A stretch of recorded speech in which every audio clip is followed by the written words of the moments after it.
Appalachia 101 Part 1. One of the most impactful things to happen in Appalachia is the coal industry. And I think in order to begin understanding the region and the peoples, we really need to understand the complexities of this coal company, wealth extraction, disenfranchisement that took place here. For generations, enormous wealth was extracted from Appalachia. However, their communities were left impoverished.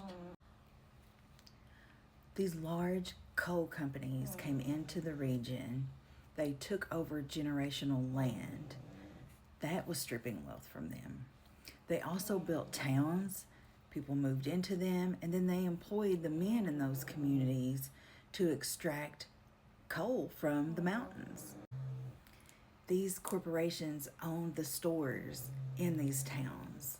And so instead of paying their employees with regular money, they earned corporation bucks or company bucks that they then had to spend in those stores that those companies owned. You also need to understand broad form deeds. These were deeds used primarily in eastern Kentucky and central Appalachia. And what they did was separate surface land ownership from mineral ownership, which was underground. And so what this looked like is that many Appalachian families owned the surface, the part where their land or their home set on this land. But underneath where the resources and minerals were, they didn't have ownership. That went to those coal companies. And the language in many of these deeds gave these coal companies broad power to use the land to extract minerals without meaningful consent from the landowners who just owned that surface and the house sitting on it. The deeds allowed these coal companies to come in and strip mine, remove mountaintops, build roads, damage property, alter the waterways, and disrupt the entirety of that land. These corporations extracted the resources and didn't reinvest locally to build up the community along with their own wealth. And so as a result of this, Appalachians watched enormous wealth leave their land, leave their mountains, and their communities remain underdeveloped. One of the most large labor uprisings in American history happened in Appalachia around this coal industry. And this was the Battle of Blair Mountain.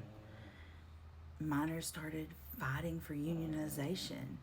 This is where the term redneck came about in terms of Appalachia. The southern term is completely different, but in Appalachia, the rednecks were the protesters, the men who tied red bandanas around their neck to show who they were, and they stood out and they protested and they fought for unionization. They talked about the dangerous working conditions they were in. These companies didn't care about their safety. They were making money off of them, and they didn't care how they got it. There was a lot of corporate control, and then they experienced a lot of violence. Many were beaten and murdered to try to keep from protesting or unionizing.